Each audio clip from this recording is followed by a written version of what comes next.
YouTube पासून journey सुरू केली होती. मग YouTube सुरू केल्यानंतर अवघ्या 1 महिन्यात चॅनल मॉनिटाईज झालं. मग कॉन्फिडन्स अजून वाढला. म्हणून राग कशावर काढावा, आपण सोशल मीडियावर व्हिडिओ टाकून बघू काय होतं, रिस्पॉन्स भेटते का. मग ते व्हिडिओ मी सहजच टाइमपास म्हणून टाकला होता. असं नव्हतं की टाकायचं कंटेंट म्हणून. जस्ट टाइमपास म्हणून ते व्हिडिओ टाकल्यानंतर व्हिडिओ व्हायरल झाला. आपली कॉपी करणारे भरपूर जण असतात. या फील्डमध्ये ते माझा तरी कॉम्पिटेटर कोणीच नाही, मी असंच समजतो. मला इथंपर्यंत यायला 9 ते 10 महिने लागले असतील. पण आज 2-2 वर्ष झालं लोक अजूनही स्ट्रगल करण्यावर आहेत. तर त्याला हे सुद्धा सांगितलं मी त्या डॉक्टरांना, मी एक सोशल मीडिया इन्फ्लुएन्सर आहे म्हणून तुम्ही आज दबलात, माफी मागायला तयार झालात. पण तेच जर एक सामान्य माणूस राहिला असता, तुम्ही काय केलं असतं. त्याच्यामुळे अतिक्रमण विभागाने ते सुद्धा पाहायला पाहिजे की नांदेडमध्ये बरेच असे मॉल आहेत ज्यांना पार्किंग नाही. मग ते बिंदास त्यांच्या मॉलसमोर रस्त्यावर पार्किंग असते, मोठमोठ्या बेकऱ्या आहेत, तिथं सुद्धा अतिक्रमण विभागाने लक्ष दिलं तर बरं होईल.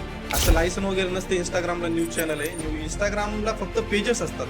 आता मी माझं नाव दीपक मार्तंडे, तर मी माझ्या पेजेसचं नाव लगेच चेंज करू शकतो, नांदेड न्यूज काही पण टाकू शकतो माझ्या नावावर. त्याच्यामुळे त्याला न्यूज म्हणता येणार नाही, ते पेजेस आहेत सगळे.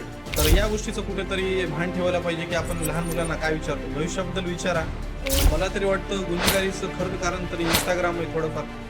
इंस्टाग्राम, त्याच्यानंतर हे जे भाईगिरीवर मूवी येतात, पुष्पाराज झालं, KGF झालं, तर या मूवी बघितल्यानंतर तरुणांना वाटते की आपण सुद्धा रॉकी भाई व्हावं, आपण सुद्धा पुष्पा व्हावं. पण रियालिटी कशी असते, भाईगिरीचा शेवट एकतर कुठेतरी कचऱ्यामध्ये तुमची डेड बॉडी भेटते एका दिवशी, नाहीतर दुसरं कोर्टाची जेल. आणि शाळकरी मुलंच सहसा या लाईनला चालेत, जे कुठल्या तरी भंगार भाईला आपलं आदर्श मानतात आणि त्याच्या नादी लागून त्यांना वाटतं की हे भाई असा आहे, आपण पण त्याच्यासारखं व्हायला पाहिजे. पण त्यांना हे समजत नाही की रियालिटी ही आहे की तुमचा जो भाई असतो तो पोलीस स्टेशनला चड्डीवर बसून असतो, हे कुणाला माहिती नाही. तुम्ही अदर सिटीमध्ये जर कुठे गेलात तर खूप असे समाजांचे एकमेकांचे ग्रुप पडलेले आहेत. समजा की ह्या एरियामध्ये जायचंच नाही, नांदेडमध्ये असं कुठेच मला पाहायला भेटत नाही. मला वाटतं 1-2 जण आहेत जे कसे फेक फॉलोअर्स वगैरे मारून बसले. पण इथं कसं झालंय, नांदेडमध्ये जास्त नाही पण 1-2 जण असे आहेत जे 200 रुपयामध्ये ॲड कर, 500 रुपयामध्ये ॲड कर, कुठेतरी जेवायला भेटलं म्हणून ॲड कर. आत्ता नांदेडमध्ये मी तुम्हाला सांगतो 3-4 पोरी आहेत आणि 2-4 पोरं आहेत समजा, जे नवीन आलेत या लाईनमध्ये. तर ते अक्षरशः फ्री व्हिडिओ टाकलेत, कुठल्या हॉटेलला जायचं, जेवण करायचं, आईस्क्रीम खायचं, व्हिडिओ टाकायचा. तर स्ट्रगलिंग करायलेत ना जे क्रिएटर आहेत छोटे मोठे, हे विनाकारणाचे चिद्रे चाळे डान्स करणं किंवा छपरी टाईप कंटेंट टाकू नये. काही लोकांना वयाचं सुद्धा भान नाही, म्हातारी व्हायला आलेत तरी सुद्धा म्हणजे एवढे वल्गर कंटेंट टाकतात की ते लहान मुलं बघू शकत नाही. मग तुम्ही कंटेंट असे बनवा की तुम्हाला लहानापासून ते मोठ्यांपर्यंत सगळ्यांना बघितलं पाहिजे.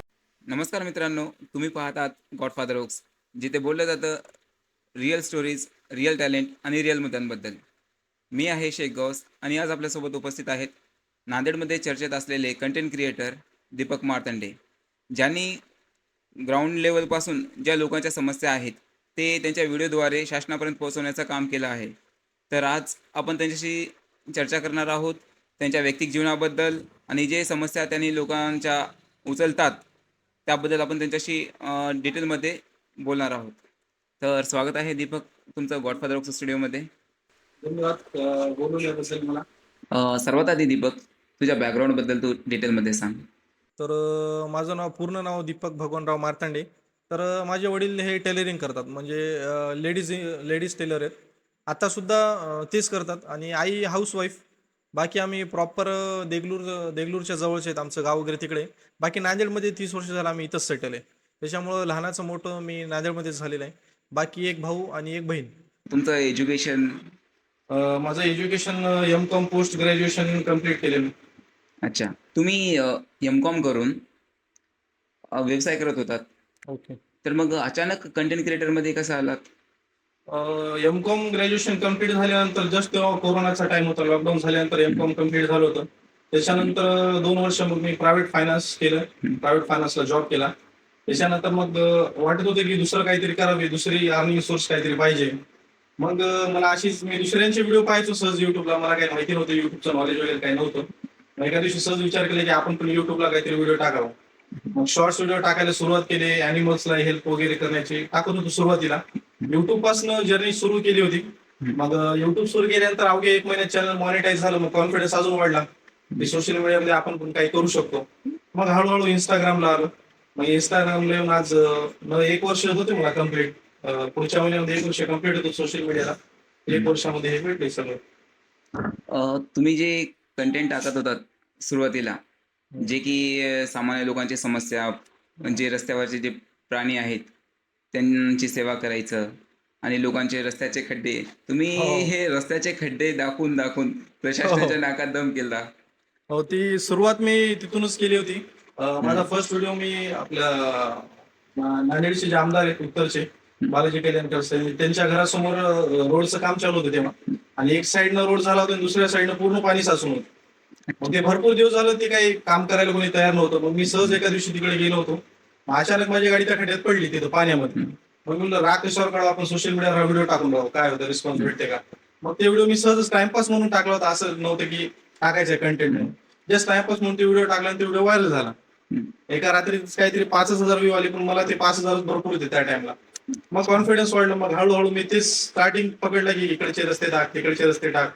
रस्तेच म्हणून नाही, प्रत्येक जेवढ्या पण समस्या होत्या छोट्या मोठ्या टाकण्याचा प्रयत्न करत करत मग इथपर्यंत आलो. अच्छा. आता जे काही क्रिएटर आहेत, जे तुम्ही एक युनिक कंटेंट टाकत होतात, ते सेम हा. कॉपी करतायत. त्याच्याबद्दल तुम्हाला काय वाटते आता? आता कसं झालंय, भरपूर जणांना वाटते की बाबा हे 10 महिन्यामध्ये 40,000 फॉलोअर्स पर्यंत आले, हम्म. मग आपण पण तेच टाकायला पाहिजे. पण ओरिजिनलच असतात. त्याच्यामुळं काय वाटत नाही किती जरी कॉम्पिटिटर आले. आता उदाहरण जर सांगायला गेलं तर आपल्या नांदेडच्या आत्याबाई आहेत, हम्म. कल्पना खानसोळी. हम्म. तर त्यांची जी कॉमेडी, त्यांची कॉपी भरपूर जण करतात की आपण त्या टाइप मध्ये करायला पाहिजे. हम्म. पण त्यांची बरोबरी कोणीच करू शकत नाही, कारण ओरिजिनल कंटेंट असतो. त्याच्यामुळं काय वाटत नाही, चला आपण आपला कंटेंट टाकतोय, आपली कॉपी करणारे भरपूर जण असतात, चलत राहतात. अच्छा. सध्या नांदेडमध्ये असे बरेच क्रिएटर आहेत, ज्यांचे फॉलोअर्स तर भरपूर आहेत, पण त्यांच्या व्हिडिओला व्ह्यूज आणि लाईक वगैरे खूप कमी येतात. त्याचं कारण काय असेल? त्याच्यामध्ये कसं आहे, भरपूर जण फेक फॉलोअर्स आले सुद्धा आहेत नांदेडमध्ये. आता नाव घ्यायची गरज नाही, सगळ्या नांदेडला माहिती, जे आता या लाईन मधले आहेत त्यांना माहिती की कोणाचे फेक फॉलोअर्स असतात. आमच्या सुद्धा लाईन मध्ये जे मेहनत करून पुढे येऊ लागले, पण त्यांना प्रमोशन भेटायला तयार नव्हते. मग अचानक रात्रीतून 10,000 15,000 फेक फॉलोअर्स मारून बसलेत. भरपूर जण आहेत असे, आणि जुने सुद्धा भरपूर आहेत. मग फेक फॉलोअर्स ओळखायचं असेल तुम्हाला तर एकच रिझन असते की तुम्ही कधी पण त्यांच्या व्हिडिओचे व्ह्यूज चेक करा आणि फॉलोअर्स बघा. फॉलोअर्स 50,000 60,000 लाख फॉलोअर्स होतात. आणि त्यांच्या कोणता जरी व्हिडिओ टाकला तरी त्यांना व्ह्यू नॉर्मली 15,000 20,000 30,000 याच्यामध्ये. आणि जे ओरिजिनल फॉलोअर्स वाले राहतात त्यांचे भले 5,000 फॉलोअर्स राहू द्या, पण त्यांचे 4-5 व्हिडिओमध्ये एक व्हिडिओ असा राहते जे लाखापर्यंत सहजच जाते. मग याच्यावरून समजून जाते लोकांना की ओरिजिनल कोणते आहेत आणि फेक कोणते आहेत. पण नांदेडमध्ये तसे भरपूर आहेत फेक फॉलोअर्स, जे प्रमोशनसाठी फेक मारून घेतात. कंटेंट क्रिएटर आणि युट्यूब स्टार या दोघांमध्ये फरक काय? कंटेंट क्रिएटर म्हणलं तर समजा जे कॉमेडी टाईप असतात, समजा उदाहरणार्थ नांदेडमध्ये गजानन गिरी सर आहेत, आत्याबाई आहेत, कल्पना खानसोळी, ते झाले कंटेंट क्रिएटर. म्हणजे जे स्वतः क्रिएटिव्हिटी करतात, त्यांचे स्क्रिप्ट वगैरे तयार करून ते जे करतात ते झाले कंटेंट क्रिएटर. आणि रील स्टार म्हणजे हे जे डायलॉग बाजा करणारे, येऊ कर देंगे त्यों कर देंगे, जे टाकतात ना मान हलून वगैरे, ते झाले रील स्टार. आणि मी जे टाकतो ते फील्ड इन्फ्लुएन्सर, म्हणजे की लोकांना अवेअरनेससाठी व्हिडिओ असे की यांच्या माझ्यापासून काहीतरी व्हिडिओमध्ये लोकांना माहिती भेटायला पाहिजे. मग ते झाले इन्फ्लुएन्सर फील्ड. या 3 वेगवेगळ्या फील्ड आहेत, पण लोक सगळ्यांना एकातच धरतात की हे रील स्टार आहेत. तू कोणाला तुझं कॉम्पिटिशन समजतोस आणि का? मी तरी या फील्डमध्ये ते माझा तरी कॉम्पिटेटर कोणीच नाही, मी असंच समजतो. कारण मी जे कंटेंट टाकतो ते टाकायला थोडी हिंमत लागते, असंच म्हणाल मी, सरळ सरळ हिंमत लागते. तर कोणी हे नादी लागत नाही. मी जे कंटेंट टाकतो, आता बरेच जण कसं थ्रेट सुद्धा येतात, म्हणजे काही व्हिडिओ काही पॉलिटिशियन लोकांना पटत नाहीत, मग खालचे लोक बरेच थोडेफार प्रेशर टाकतात. त्याच्यामुळं भरपूर जण हे कंटेंटच्या नाल्याला लागतच नाही. त्याच्यामुळे मी काय वाटत नाही की मला कोणी कॉम्पिटिटर इन फ्युचर भेटल. आणि मला जर कॉम्पिटिटर म्हणून नाही, मी एक सोबती म्हणून शोधतोय की नांदेडमध्ये असा कोणीतरी एक अजून एक क्रिएटर भेटावं जे माझ्यासारखा व्हिडिओ टाकल, म्हणजे मला थोडा सपोर्ट तरी होईल. जे तू 10 महिन्यामध्ये युट्यूबवर 23,000 सबस्क्रायबर आणि इंस्टाग्रामवर 40,000 फॉलोअर्स बनवला, त्याच्यामध्ये तुझं स्ट्रगल किती होतं? स्ट्रगल सुरुवात गेल्या पावसाळ्यापासून समजा सुरुवात होती. एक 10 महिने झाले आता कम्प्लीट. पुढच्या वर्ष 1-2 महिन्यामध्ये अजून 1 वर्ष कम्प्लीट होते. तर सुरुवातीला युट्यूब सुरू केलं होतं. युट्यूब पासून युट्यूब चॅनल जसं मॉनिटाईज झालं, सुरुवातीला युट्यूबला जास्त फोकस केलो. त्याच्यानंतर मग इंस्टाग्राम मध्ये आलो. आता युट्यूबला चांगले 23,500 काहीतरी 800 सबस्क्रायबर आहेत, आणि मला अर्निंग पण चांगली होती युट्यूब मधून. आणि प्लस आता इंस्टाग्रामच्या प्रमोशन ऍड वगैरे आणि कंटेंट, सोशल कंटेंट असल्यामुळे कसं लोकांनी एवढ्या लवकर फॉलो केले. मला इथंपर्यंत यायला 9 ते 10 महिने लागले असतील, पण आज 2-2 वर्ष झालं लोक अजूनही स्ट्रगल करण्यावर आहेत आणि तिथंच आहेत फॉलोअर्स त्यांचे. समजा 15,000 20,000 कंटेंट मध्ये जर तुमच्या दम असेल, मला 10 महिने लागले असतील. जर कंटेंट अजून थोडा बेटर मी दिला असता तर कदाचित हे 2 महिन्यात सुद्धा होतात. तुझी युट्यूबवरून इन्कम किती होती? युट्यूबवरनं आता सध्याला म्हणजे फिक्स नाही सांगता येत, पण 1-2 महिन्यामध्ये एखादं पेमेंट पडत राहते. कारण युट्यूबचा कसा अल्गोरिदम आता डाऊन आहे सध्या. मी जेव्हा युट्यूबची सुरुवात केली होती तेव्हा आरपीएम जास्त होता, पण आता युट्यूब तेवढा आरपीएम द्यायला तयार नाही. कसं आता पूर्ण खेड्यामध्ये सुद्धा बघितलं तर प्रत्येक जण युट्यूब चालवायला शिकले. आता भरपूर युट्यूबला चॅनल झालेत. त्याच्यामुळे युट्यूब नाही कसं थोडंसं आरपीएम डाऊन केल्यामुळे आता व्हिडिओ टाकायला सुद्धा तिथं कंटाळ येतो कुठं तर ना कुठं. आणि आपलं नांदेड काही असं एवढं मोठं नाही की काय रोजच्या रोज काहीतरी कंटेंट भेटेल. मेट्रो सिटी वगैरे असेल तर इथं सुद्धा भेटतात, पण युट्यूबसाठी थोडंसं जास्त लागतेच कंटेंटसाठी. आणि आता जे तुझे इन्कम होते ते इंस्टाग्रामवरच आहे का? नाही, मला इन्स्टाच्या प्रमोशन ऍड राहतात. प्रमोशन ऍड मी करतो कंटिन्यू, आणि प्लस युट्यूबला सुद्धा 2-3 महिने ऍड एखादं पेमेंट सध्या निघून जातं. तर ते सोशल मीडियावरून तुझी मंथली इन्कम किती होते टोटल? सध्याला ऍव्हरेज पडते बऱ्यापैकी. कधी पण इतरांच्या हाताखाली जॉब करण्यापेक्षा स्वबळावर भरपूर चांगली कमाई होती. नॉर्मली समजा तरी आता सध्याला जरी ऍव्हरेज सांगायचं गेलं तर 30-35 हजार सहज पडते. कारण जास्त वेळ झाला नाही ना मला अजून. जर अजून एखादा वर्ष जर मी फोकस केलं तर मग लाख रुपये सहजच पडतात. आता हे बऱ्याच लोकांना वाटत नाही की खरंच सोशल मीडियावर एवढा पैसा आहे का, पण सोशल मीडियाला जर तुम्ही तुमचा पूर्ण वेळ जर दिलात तर चिकार पैसा आहे याच्यामध्ये, चिकार. म्हणजे एक स्टेबल करिअर आपण सोशल 100% तुम्ही स्वतःचा करिअर म्हणून जरी सोशल मीडियाला जर निवडलात ना, त्याच्यामध्ये जर पूर्ण टाइम दिलात तर बेस्ट ऑप्शन आहे मला तरी वाटतं. प्रत्येक जणाला सक्सेस भेटत नाही. मी म्हणत नाही की प्रत्येकाने मोबाईल घ्या आणि व्हिडिओ सुरू करा. ज्याच्यामध्ये बोलण्याची कॅपॅसिटी आहे, तुम्ही वेळ देऊ शकतात, अशा लोकांनी नक्कीच सोशल मीडियाला ट्राय करायला पाहिजे. तुझा पहिला युट्यूबवरती व्हायरल व्हिडिओ कोणता होता आणि ते कसा व्हायरल झाला? पहिला मला वाटतं पिंपळगावला शिवमहापुराण कथा होती 7 दिवसाची. तर तेव्हा माझं चॅनल मॉनिटाईज नव्हतं, काही 1,500 हजार फॉलोअर्स होते माझ्या त्या टाइमला बहुतेक.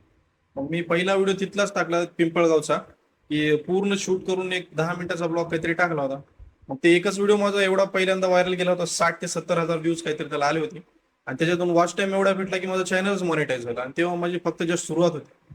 ते फर्स्ट व्हिडिओ होता जे सगळ्यात जास्त व्हायरल गेला. त्याच्यानंतर मग मी एक हॉटेल भाग्यश्रीचा व्हिडिओ टाकला, ते 1 मिलियनला गेला. ते सगळ्यांनाच माहिती आहे, अख्ख्या महाराष्ट्रात व्हिडिओ व्हायरल झाला होता. ते आता आहे सध्या 1.1 मिलियन, जे टॉपचा व्हिडिओ युट्यूबला. आणि कधी असं झालं का की तुमच्या कंटेंटमुळे तुम्हाला कोणी त्रास दिला आणि ट्रोलिंग झाली? भरपूर. आता मी जे कंटेंट टाकतो ना, डायरेक्टली समजा इनडायरेक्टली म्हणायला गेलं तर प्रशासनाच्या थोडंफार विरोधात. प्रशासनाच्या विरोधात म्हणण्यापेक्षा जे सामान्य जनतेला त्रास होत असेल तर त्या गोष्टीवर आपलं मत मांडणं सगळ्यांचा अधिकार आहे संविधानिक. त्याच्यामुळं मग मी असे व्हिडिओ टाकतो जे की लोकांना त्रास होते त्या गोष्टीचा. समजा एखादा बीच रस्त्यामध्ये खड्डा पडला आणि त्या खड्ड्याचा त्रास सगळ्यांनाच व्हायला, तर तो व्हिडिओ मी टाकतो उचलून. मग आता त्याचा त्रास नॉर्मल माणसांना त्या व्हिडिओचा त्रास होणार नाही, पण त्या वार्डातले नगरसेवक असतील किंवा कोणाच्या वार्डाचा ते भाग जर असेल तर त्यांना थोडंफार त्रास होते. तसं आतापर्यंत तरी कोणी मला पर्सनली म्हणलं नाही की ते व्हिडिओ डिलीट कर, नाही तर तुला मी हे करतो ते करतो. पण म्हणतात बरेच जण की जाऊ नको, प्रशासनाच्या विरोधात व्हिडिओ टाकू नको. पण मला वाटतं की बाबा आपल्याला त्रास होतो, आपण गव्हर्नमेंटला टॅक्स पे करतो, मग आपला अधिकार येते की आपल्याला चांगले रस्ते चांगले पाणी हे पाहिजे. त्याच्यामुळे मी बिंदास्त व्हिडिओ टाकत असतो. आणि जे तू प्रायव्हेट हॉस्पिटल बद्दल जे व्हिडिओ टाकला होता ते पण एक खूप व्हायरल झाला होता. आणि त्यावेळेस तुझे कमेंट्स बघितले मी, बऱ्याच लोकांनी तुला कमेंट वगैरे केले होते. हो, हॉस्पिटलचा इश्यू असा झाला होता की माझ्या काकूला मी घेऊन गेलो होतो, व्हिडिओ मध्ये सुद्धा सांगितलं होतं. तर काकूला घेऊन गेल्यानंतर 2-3 हॉस्पिटलला गेलो होते. तिथं रेट अगोदरच पेशंट न बघण्याच्या अगोदरच त्यांनी प्राइस ठरवली होती एवढे द्यायची. मग एक हॉस्पिटलला गेलो, त्या डॉक्टरना आम्ही सुरुवातीला बोललो, त्या डॉक्टरांनी काही सांगितलं नाही की तुम्हाला एवढे पैसे लागतील. त्यांनी एवढंच सांगितलं होतं की 2 सलाईन लावू आणि 1 इंजेक्शन देऊ. आता नॉर्मली आपल्यासारख्या मिडल क्लास लोकांना काय वाटतं, प्रायव्हेट हॉस्पिटल जरी असलं 2 सलाईन आणि 1 इंजेक्शन 5,000-10,000 जातील. नॉर्मल वाटतं की 5,000 जातील, पण त्यांनी 4 घंट्यातच नंतर जेव्हा आम्ही न्यायला गेलो तेव्हा म्हणले की 20,000 रुपये तुमचं बिल झाले. मग आम्ही जेव्हा त्याला विचारलं की 20,000 बिल कशाचं आहे, तर ते डायरेक्टली अरे तुरेवर आले की तुला समजतं का, तू का डॉक्टर आहे का, मी तुला सांगू का, मी नाही सांगणार. याच्यावरून थोडासा वाद झाला होता. हे जे मुद्दा आहे की प्रायव्हेट हॉस्पिटलवाले गोरगरीब लोकांना खूप लुटतात, ते खूप जण जे असे प्रश्न आहेत की हो आमच्यासोबत पण झालं, आमच्यासोबत असं झालं, पण त्याच्या सोल्युशनसाठी आपण कोणाला बोलू शकतो? दखलंदाजी कोणाला घेतली पाहिजे?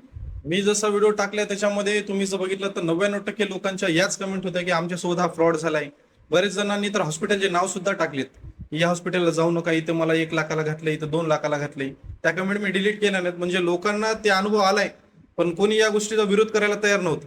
म्हणजे मी जर नॉर्मल माणूस राहिलो असतो, सामान्य माणूस, तर मी सुद्धा या गोष्टीचा विरोध केला नव्हता. पण मला वाटलं की बाबा आपल्याकडे सोशल मीडियाची ताकद आहे आणि सोशल मीडियाची ताकद कुठेतरी चांगल्या कामासाठी वापरायला पाहिजे. म्हणून मी ते मुद्दा उचलून धरला आणि ज्या डॉक्टरांनी ते केलं होतं त्याने रितसर माफी सुद्धा मागितली होती आणि जे काही पैसे त्याने सांगितले होते ते पैसे सुद्धा त्याने घेतले नाहीत. मग हे कशामुळे की मी एक त्याला हे सुद्धा सांगितलं मी त्या डॉक्टरांना, मी एक सोशल मीडिया इन्फ्लुएन्सर आहे म्हणून तुम्ही आज दबलात, माफी मागायला तयार झालात. पण तेच जर एक सामान्य माणूस राहिला असता तुम्ही काय केलं असतं? ते बिचारा गेला असता निघून तसंच. त्याच्यामुळं मला वाटतं की नांदेडच्या प्रशासनाने लक्ष द्यायला पाहिजे. कारण कोणालाही हौस नसते की दवाखान्यामध्ये आपण ऍडमिट व्हावं.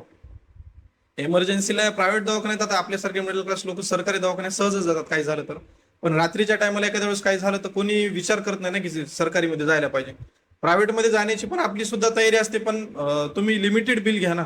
तुम्ही जे ट्रीटमेंट करताय ते बिल कोणी देऊ शकतं, नॉर्मल माणूस नाही. किती जरी करून खाणारा माणूस असेल आणि जर इमर्जन्सी असेल तर तो बिल पे करू शकतो, जर ते खरंच बिल तेवढं असेल तर. पण असे हॉस्पिटल भरपूर आहेत नांदेडमध्ये जे फक्त पेशंट आला म्हणजे बकरा आल्यासारखं पाहतात. त्याच्यामुळे ही रियालिटी आहे, प्रशासनाने त्याच्या कुठेतरी लक्ष द्यायला पाहिजे. आणि सध्या नांदेडमध्ये महावितरणाबद्दल पण लोकांना बऱ्याच समस्या आहेत.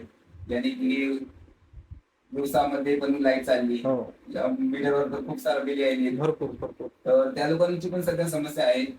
वाटतं तू पण व्हिडिओ टाकला होता. हा, मी MSCB डिपार्टमेंटवर एक पण व्हिडिओ टाकला होता की जेव्हापासून नवीन मीटर बसवलेत तेव्हापासून लोकांचं बिल वाढून यायला लागले. आणि मी हे लोकांसाठी मला पर्सनल सुद्धा अनुभवलंय. माझं सुद्धा घरचं बिल समजा पहिल्यांदा नॉर्मल होतं की 800-900-1000 पर्यंत बिल यायचं. मग अचानकच ते बिल 3000-4000 यायला लागलं. मग जेव्हा विचारणा करायला MSCB ऑफिसला जातो तेव्हा तिथला अधिकारी नसते जागेवर. त्यांच्या कर्मचाऱ्यांना विचारलं ते म्हणतात या साहेबांना बोल, त्या साहेबांना बोल, इथं अर्ज द्या. मग या गोष्टीला कदरून एका दिवशी मी व्हिडिओ टाकला होता की बाबा तुम्ही एवढं बिल घेताय ते कशाचं बिल आहे त्याचं उत्तर तुम्ही द्यावं. आणि नवीन मीटर बरेच जण म्हणतात की नवीन मीटर बसवायला पाहिजे. पण ज्यांना बसवायचं त्यांनी बसू शकतात, पण गव्हर्नमेंटचा असा कुठलाही नियम नाही की तुम्ही नवीन मीटर बसवलंच पाहिजे. ते आपल्या मनावर आहे की तुम्हाला बसवायचं की नाही बसवायचं.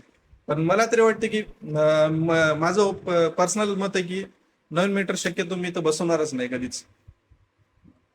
आता सध्या करंट इश्यू आहे की आपल्या नांदेडमध्ये अतिक्रमण हटवण्याची खूप तीव्र प्रकारे कारवाई चालू आहे. तर त्याच्यामध्ये बऱ्याच लहान मोठ्या व्यावसायिकांना त्रास होत आहे. अतिक्रमण हटवणं हे कायद्याचा भाग आहे आणि रस्ते क्लिअर करणं हे पण गरजेचं आहे. पण जे लहान व्यावसायिक आहेत तर त्यांच्याविषयी काय वाटतं? अतिक्रमण विभागाचं नाम आपलं काम नांदेडचं त्यांचं ते योग्यच आहे काम. कारण रस्ते मोठे रुंदीकरण झालेले आहेत, पण रस्ता कमी आणि सगळा रस्ता कसं दुकानांनी छोट्या मोठ्या व्यापाऱ्यांनी कब्जा करून घेतला असंच म्हणावं लागेल. मग अतिक्रमण विभागाची कारवाई योग्यच आहे, पण त्यांनी याचं पण भान ठेवायला पाहिजे की माणुसकी म्हणून त्यांच्या वस्तू न तोडता त्यांना रितसर नोटिसी पाठवा आणि ते त्यांना खाली करायला लावा. कारण डायरेक्टली नुकसान केलं तर कोणी कर्ज काढून वगैरे छोटे मोठे दुकान टाकतात. त्याच्यामुळे अतिक्रमण विभागाने ते सुद्धा पाहायला पाहिजे की नांदेडमध्ये बरेच असे मॉल आहेत ज्यांना पार्किंग नाही. मग ते बिंदास त्यांच्या मॉल समोर रस्त्यावर पार्किंग असते, मोठमोठ्या बेकऱ्या आहेत, तिथं सुद्धा अतिक्रमण विभागाने लक्ष दिलं तर बरं होईल. बाकी त्यांचं काम योग्यच आहे, पण थोडंसं माणुसकी सुद्धा त्यांनी ठेवायला पाहिजे. कायद्याचं पालन तर प्रत्येक जण करतोच, पण कायद्यासोबत थोडीशी माणुसकी सुद्धा व्हायला पाहिजे. परवाच्या दिवशी काही लोकांनी जे अतिक्रमण हटवण्यासाठी जे JCB चालवत होता त्या ड्रायव्हरला मारलं. आणि कालची गोष्ट आहे की पोलीसवाल्यांनी काही ठिकाणी लाठीचार्ज केला. तर एवढे कठोर आणि एवढे खालचे लाठीचार्ज पर्यंत निर्णय घेणं हे गरजेचं आहे का? ते काय वाटतं, ते का घेत असतील? ते इश्यू कसं झालं होतं मला पण त्याच्यापर्यंत तेवढी डिटेल्स माहिती नाही. पण सरकारी कामामध्ये जर अडथळा निर्माण जर कोणी करत असेल तर प्रशासनाचा वापर, पोलीस बळाचा वापर प्रशासन करणारच. पण त्याला विरोध करणं एकच आहे की तुम्ही कायदेशीर नोटीसा द्यायला पाहिजे होत्या सुरुवातीला.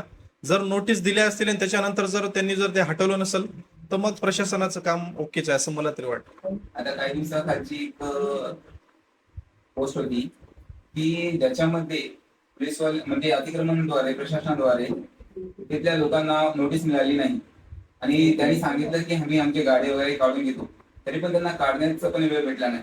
डायरेक्ट अतिक्रमणद्वारे ते तोडण्यात आलं. ती एका ताईचा मी सुद्धा व्हिडिओ बघितला होता की त्या म्हणत होत्या की बाबा मी कर्ज घेऊन गाडा उभारला होता आणि मला मी वेळ मागितला होता की मी गाडा हटवते, पण त्यांनी ऐकलं नाही. तर ही गोष्ट कुठे ना कुठे चुकीची आहे आणि त्या व्हिडिओला भरपूर लोकांनी रोष सुद्धा व्यक्त केलाय. निगेटिव्ह प्रतिक्रिया भरपूर होत्या की हुकुमशाही चालू आहे, दडपशाही चालू आहे. पण हे चुकीचं आहे कुठे ना कुठे. नांदेडमध्ये बरेच न्यूज चॅनल आहेत, पण ते न्यूज चॅनल आणि जे कंटेंट क्रिएटर आहेत त्याच्यामध्ये काही फरक आहे का? काय वाटते? तर हा प्रश्न तर विचारूच नाही. आहेत न्यूज चॅनलवाले सुद्धा काम करतात, ज्या नांदेडमध्ये छोट्या मोठ्या घटना होतात. पूर्ण जिल्ह्यामध्ये जेवढ्या पण असतात ते न्यूज चॅनल नांदेडचे भरपूर आहेत, जे चांगल्या प्रकारे टाकतात व्हिडिओ. पण काही एक दोन न्यूज चॅनल त्याला अपवाद सुद्धा आहेत. न्यूज चॅनल म्हणता येणार नाही कारण ते पेज आहेत. न्यूज चॅनल मला तरी जेवढं कळतं मला की इंस्टाग्रामवर कोणतंही न्यूज चॅनल नसतं. असं लायसन वगैरे नसतं इंस्टाग्रामला न्यूज चॅनल आहे. इंस्टाग्रामला फक्त पेजेस असतात. आता मी माझं नाव दीपक मार्तंडे, तर मी माझ्या पेजेसचं नाव लगेच चेंज करू शकतो, नांदेड न्यूज काही पण टाकू शकतो माझ्या मनावर.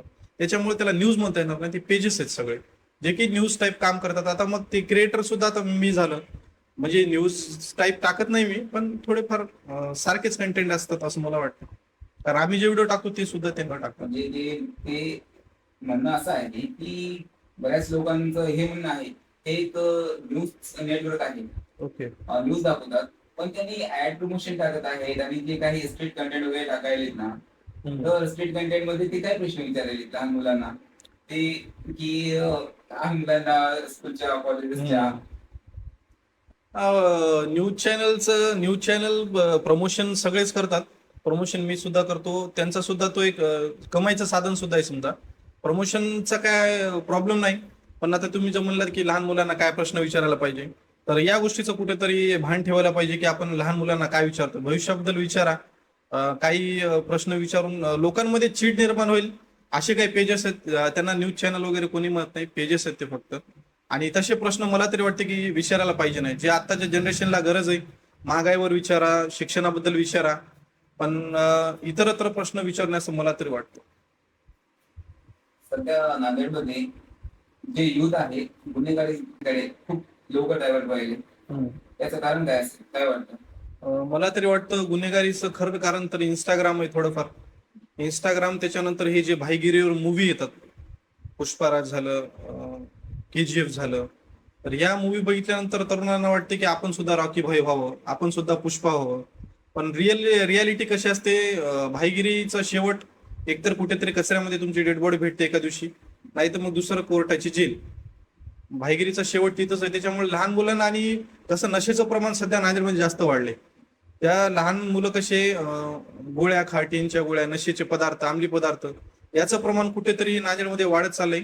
आणि त्याच्यामुळेच कुठे ना कुठेतरी हे भाईगिरी वाढण्याचं प्रमाण जास्त वाढले. आणि शाळकरी मुलंच सहसा या लाईनला चाललेत, जे कुठल्या तरी भंगार भंगार भाईला आपलं आदर्श मानतात आणि त्याच्या नादी लागून त्यांना वाटतं की हे भाई असा आहे, आपण पण त्याच्यासारखं व्हायला पाहिजे. पण त्यांना हे समजत नाही की रियालिटी ही आहे की तुमचा जो भाई असतो तो पोलीस स्टेशनला चड्डीवर बसून असतो, हे कुणाला माहिती नाही. नांदेडमध्ये जर एक भाई जर म्हणायचं असेल तर एकच भाई, पोलीस डिपार्टमेंट. असं म्हण आहे ना की खाली दिमाग शैतान घर, त्याप्रमाणे मुलांकडे जॉब नाही, त्यासाठी ते गुन्हेगारीकडे जातात, जे की वेगवेगळे क्राईम करतात. तर ते कारणीभूत आहे का मुलांचं गुन्हेगारीकडे जाणं, जॉब नसल्यामुळे? नांदेडमध्ये कसं सध्या जॉबला मला सुद्धा भरपूर मुलींचे मेसेज येतात की दादा कुठं काम वगैरे आहे का. मी कसे जॉबचे प्रमोशन सुद्धा व्हिडिओ टाकतो ना, तर मला भरपूर जणांचे मेसेज, दादा कुठं काम आहे का. मग नांदेडमध्ये ही खूप मोठी समस्या आहे की तरुणांची संख्या जास्त झाली आणि काम कुठं भेटायला तयार नाही. 8,000 10,000 पेमेंट काम करावं लागतं इथं, आणि कंपनी वगैरे नांदेडला एक नाही मोठी.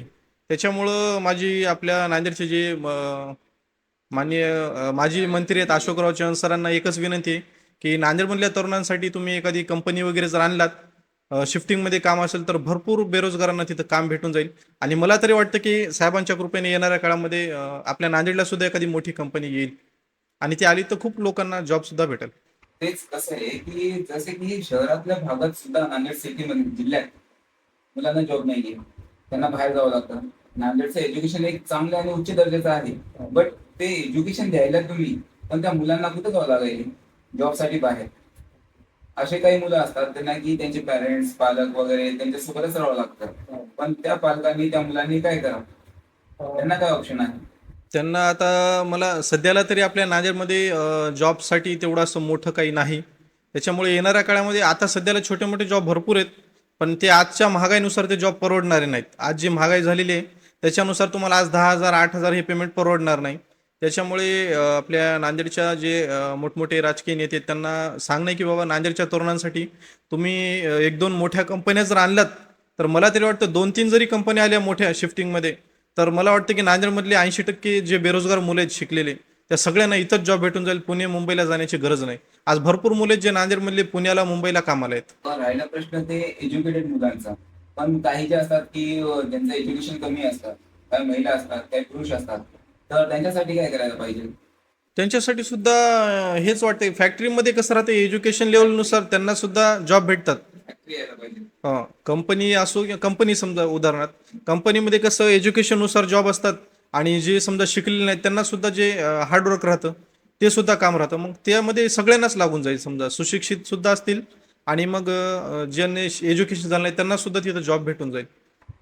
जे तू एक सामाजिक कार्यकर्त्याप्रमाणे जे सोशल सर्व्हिस करतोस आणि जे सामान्य लोकांची समस्या उचलतोस, तर जे तू एक सामाजिक कार्यकर्त्याप्रमाणे काम करत आहेस, तर सपोज इन फ्युचर जर तुला एखाद्या पक्षाकडून ऑपॉर्च्युनिटी भेटली की राजकारणामध्ये उतरण्याची, तर तू कोणत्या पक्षात जाशील? मी आणि का? आयुष्यामध्ये कधीच राजकारणात जाणार नाही. कारण मला तरी वाटते की राजकारण हे चांगलं नसतंय. आपले अजितदादा पवार यांचं एक वाक्य फार सुंदर आहे की राजकारण लय वंगळ आहे बाबांनो, घरच्यांना जपा. त्याच्यामुळं मला तरी वाटते की राजकारण सामान्य माणसाने त्याच्यामध्ये जाऊच नाही. कारण राजकारण दिसतंय बाहेरून छान दिसतंय, पण आतून तेवढंच काट्याचं मुकुट असल्यासारखं आहे. त्याच्यामुळं राजकारणाचा कधी विचारच नाही केला आतापर्यंत. पण जर तू असंच कंटेंट क्रिएटर राहून ते मग सामाजिक लोकांसाठी कुठपर्यंत तू हेल्प करू शकतो? माझं एक स्वप्न आहे, जर मी यूट्यूब आणि इंस्टाग्रामवरनं जेव्हा पैसे जास्त कमवायला लागेन, समजा इन फ्युचरमध्ये माझी चांगली इन्कम होईल, तर तेव्हा मी एक ड्रीम ठेवले की माझ्या कमाईचा जे 50% हिस्सा आहे ते गरीब लहान लेकरांसाठी असेल, जे अनाथ आहेत, ज्यांना शिक्षणाची गरज आहे, ज्यांना अन्नाची गरज आहे, बरेच अनाथ आश्रम असतात, त्या ठिकाणी माझ्या कमाईतला मी 50% हिस्सा दरवर्षी म्हणजे दर महिन्याला डोनेट करणार. जर मला आणि येणाऱ्या काळामध्ये होणारच, ते लोकांचं प्रेम एवढं आहे, तो दिवस नक्कीच येईल की माझ्या आयुष्यात मी दर महिन्याला माझ्या कमाईचा 50% हिस्सा डोनेट करेल चॅरिटी फंडला. आजचा दीपक आणि स्कूल मधला दीपक, यामध्ये काय फरक आहे? स्कूलमध्ये काही समजत नसते. स्कूलमधला दीपक आता तेव्हाचं काय सांगणार, तेव्हा काही माहिती नव्हतं की भविष्यामध्ये आपण कुठे जाणार आहेत काय नाही. तेव्हाचं एकच लक्ष होतं की सकाळी उठायचं, शाळेत जायचं, 4-5 तास कसे घालवायचे आणि घरी कसं यायचं हेच माहिती होतं त्या टाइमला. तेव्हाचे दिवस वेगळे होते. पण मी बरेच तुझे व्हिडिओ बघितले. तुझ्या पेजवरती SP सरांचे आणि सायबर क्राईम डिपार्टमेंटचे व्हिडिओज असतात. ते तुम्ही का टाकता? त्याचं रिझन हे आहे की आम्ही प्रशासनासोबत, समजा प्रशासनासाठी सुद्धा काम करतो. SP सरांचे व्हिडिओ टाकण्याचा उद्देश आणि सायबर डिपार्टमेंटचे टाकण्याचा जो उद्देश आहे तो हाच की बाबा लहान मुलांनी, तरुणांनी गुन्हेगारीकडे जाऊ नये, आणि ते व्हिडिओ टाकणं खूप गरजेचं आहे. मला तरी वाटतं की प्रत्येक क्रिएटरनं SP सरांची बाईट असू द्या किंवा सायबर डिपार्टमेंटचा कुठलाही व्हिडिओ असू द्या, तो आपल्या पेजवर एक अवेअरनेस म्हणून टाकायला पाहिजे. मला तरी असं वाटतं, कोणी टाको का न टाको, पण मला तरी वाटतं की आपण ते व्हिडिओ टाकायला पाहिजे आणि लहान मुलांपर्यंत ते व्हिडिओ पोहोचायला पाहिजे. त्याच्यामुळं मग मी ते व्हिडिओ टाकतो, कारण ते महत्त्वाचे आहेत व्हिडिओ. तुला नांदेड शहराबद्दल काय वाटते की नांदेड सिटी आपली कशी असायला पाहिजे? आपलं नांदेड खूप सुकून आहे. नांदेड म्हणलं तर सुकून म्हणून असं नाव येतं. पण सध्याला थोडंफार जे वातावरण झाले गुन्हेगारी टाईप, तेवढं नाही पण थोडंफार आहे. त्याच्यामुळं लोकांना कुठेतरी भीती वाटायला लागली भांडणं करायला सुद्धा. कोणाला म्हणजे आता कसं झाले माहिती आहे का, की ट्रॅफिकमध्ये चाललं तर तुम्हाला हॉर्न वाजवायला सुद्धा भीती वाटते की पुढचा उतरून कुठं मारेल आपल्याला. त्याच्यामुळं हा थोडासा अजून क्राईम रेट कमी झाला ना, मग बाकी आपल्या नांदेडमध्ये भरपूर पाहण्यासारखं खूप आहे. नांदेड आपलं एकदम बेस्ट. बाकी जिल्ह्यांपेक्षा तरी नांदेड मला तरी वाटतं खूप बेटर आहे. नांदेडमध्ये आपल्याला एक समता बंधुता दिसून येते. सगळं हे सर्व धर्माचे लोक प्रत्येक कार्यक्रमामध्ये एक नांदेडमध्ये हो. जी दुसऱ्या जिल्ह्यापेक्षा खूप चांगली युनिटी आहे खूप हे खूप दिसून येते. नांदेडमध्ये जातीवाद कधी पाहायला भेटला नाही. तुम्ही अदर सिटीमध्ये जर कुठे गेलात तर खूप असे समाजांचे एकमेकांचे ग्रुप पडलेले आहेत समजा.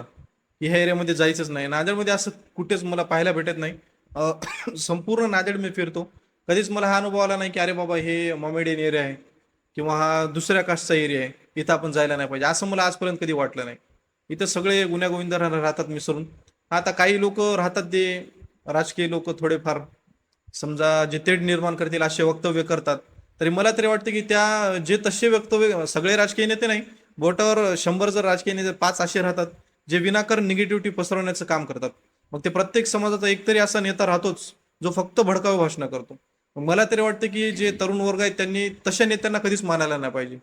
जे स्वतःचा धर्म मोठा आहे, स्वतःची जात मोठी आणि इतरांची हलकी आहे, असं जो ज्याच्या भाषणातून किंवा ज्याच्या वागण्यातून कळतं तशा नेत्यांना कधीच आपलं रोल मॉडेल तरुणांनी मानायलाच नाही पाहिजे.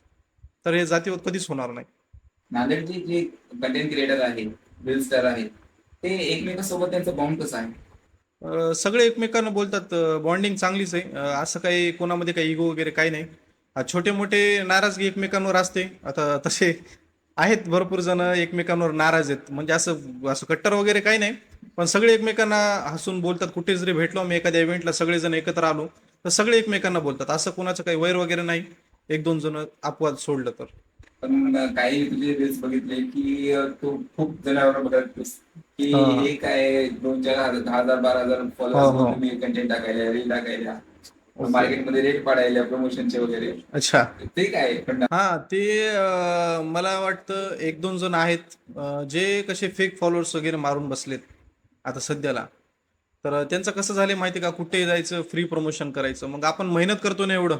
आता जसं आता हे जर 40,000 फॉलोअर्स म्हणजे पुण्यासारख्या जर ठिकाणी राहिले असते तर ते 4-5 हजार सहज भेटतात प्रमोशनला. कारण तिथे व्हॅल्यू आहे क्रिएटर्सची. पण इथं कसं झालंय नांदेडमध्ये जास्त नाही पण एक दोन जण असे आहेत जे 200 रुपयामध्ये ऍड कर, 500 रुपयामध्ये ऍड कर, कुठेतरी जेवायला भेटलं म्हणून ऍड कर, असे सुद्धा क्रिएटर आहेत. मग यांच्या लोकांमुळे होतंय कसं, जे स्ट्रगल करून पुढे गेलेत नाही, जे लाख लाख फॉलोअर्स कमवून बसलेत त्यांना प्रॉब्लेम व्हायला ना.